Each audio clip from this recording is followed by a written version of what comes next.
Islamic دعویٰ and research centre میں آپ کا استقبال ہے۔ ہمارے اس چینل کو سبسکرائب کریں، اس ویڈیو کو لائک کریں اور شیئر کریں۔ السلام علیکم ورحمۃ اللہ وبرکاتہ۔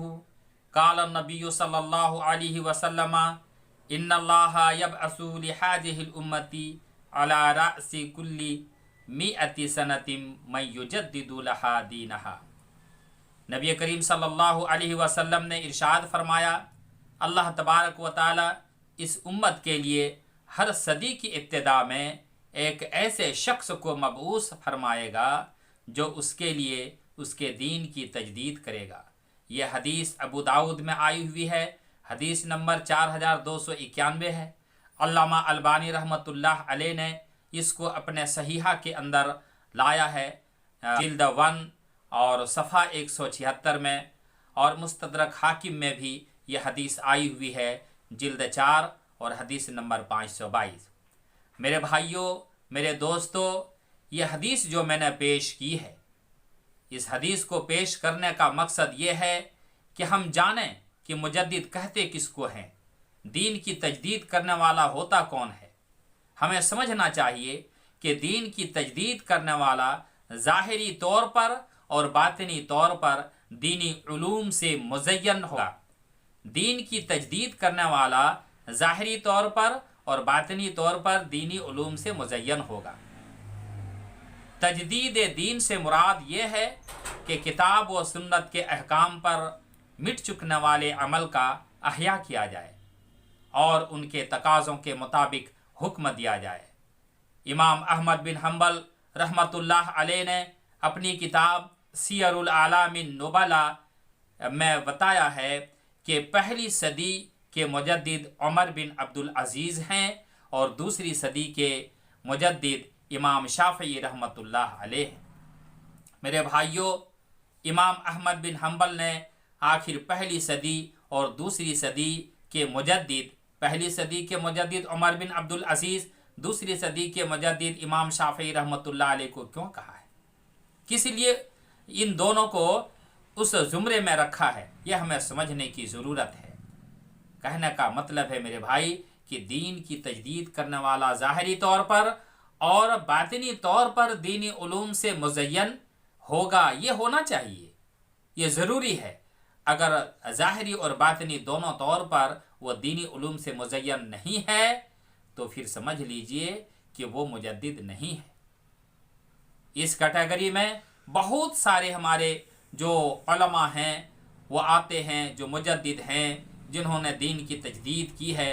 اس میں محمد البخاری کا نام آتا ہے، حاکم نیشاپوری کا نام آتا ہے، ابن حزم کا نام آتا ہے، فخر الدین رازی کا نام آتا ہے، ابن تیمیہ رحمۃ اللہ علیہ کا نام آتا ہے، ابن قیم کا نام، ابن حجر عسقلانی رحمۃ اللہ علیہ کا نام، جلال الدین سیوطی رحمۃ اللہ علیہ کا نام، اور ناصر الدین البانی رحمۃ اللہ علیہ کا نام موجودہ دور میں آتا ہے۔ بیچ میں کچھ اور بھی ہیں، شاہ ولی اللہ محدث دہلوی رحمۃ اللہ علیہ، محمد بن عبد الوہاب۔ تو اپنے اپنے دور میں، اپنی اپنی صدی میں یہ سارے جو علماء ہیں وہ مجدد کہلائے ہیں۔ لیکن ہوا کیا ہے، مرزا غلام احمد قادیانی نے بھی اپنے آپ کو مجدد کہا ہے۔ کیوں آخر مجدد کہا انہوں نے قرآن کے اگینسٹ میں کام کیا، انہوں نے احادیث صحیحہ کے اگینسٹ میں کام کیا۔ قرآن کی بہت سی آیتوں کو انہوں نے یہ کہا کہ یہ آیتیں مجھ پر نازل ہوئی ہیں یا میرے لیے نازل ہوئی ہیں۔ احادیث نبویہ کا انکار کیا، بہت ساری حدیثوں کا انکار کیا مرزا غلام احمد قادیانی نے، اور انہوں نے 1889 عیسوی میں اپنے آپ کو مجدد کہا کہ میں دین میں تجدید کر رہا ہوں۔ جو کوئی یہ کہتے ہیں کہ اب نبی نہیں آ سکتے، جو کوئی یہ کہتے ہیں کہ اب رسول نہیں آ سکتے، وہ ایکچولی دین کو سمجھتے نہیں ہیں۔ ایسا مرزا غلام احمد قادیانی کا کہنا ہے۔ انہوں نے کہا کہ میں مجدد ہوں اور اس باطل عقیدے کی تجدید کر رہا ہوں، اس باطل عقیدے کو میں رد کر رہا ہوں اور ایک نئی فلسفی دے رہا ہوں، یعنی کہ اب دوبارہ نبی آئیں گے، اور ایک نہیں ہزاروں آئیں گے۔ ان کے بیٹے نے تو کہا ہے ایک نہیں ہزاروں آئیں گے۔ تو ہمیں سمجھنا چاہیے کہ مرزا غلام احمد قادیانی کوئی مجدد نہیں بلکہ وہ ایک دجال ہے، وہ ایک کذاب ہے، وہ ایک جھوٹا ہے جو یہ دعویٰ کرتا ہے کہ میں مجدد ہوں۔ تو میرے بھائی، میرے محترم، ہمیں سمجھنا چاہیے اور ان باتوں پر فوکس دینا چاہیے کہ آخر حدیث میں کیا بتایا گیا ہے۔ ان اللہ یبعث لہذہ الامہ علی رأس کل مئۃ سنۃ من یجدد لہا دینہا۔ انہوں نے کس طرح کی دین کی تجدید کی؟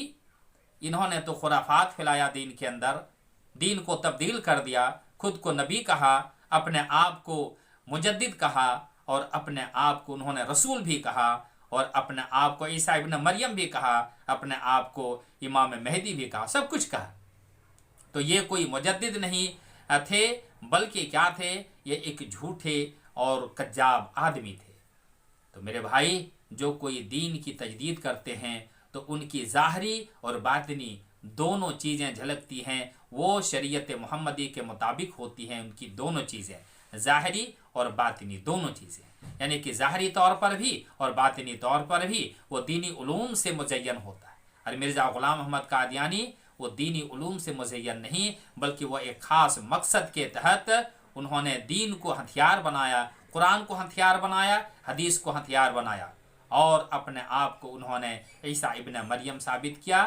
سب سے پہلے تو انہوں نے کہا کہ میں مجدد ہوں۔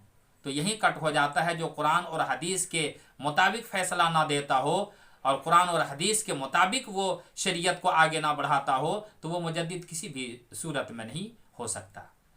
اللہ رب العالمین سے دعا گو ہوں کہ بار الہ ہمارے بیچ جتنے بھی مجدد آئے ہیں، انہوں نے جو دین کو پیش کیا ہے، یعنی کہ دین اسلام کو جو بہت اچھے ڈھنگ سے سجا کے سنوار کے ہم لوگوں کے بیچ میں پیش کیا ہے، ان پر ہم لوگوں کو چلنے کی توفیق دے اللہ رب العالمین، اور ہمیں صحیح دین کی سمجھ دے۔ آمین۔ وآخر دعوانا الحمد للہ رب العالمین۔ السلام علیکم ورحمۃ اللہ وبرکاتہ۔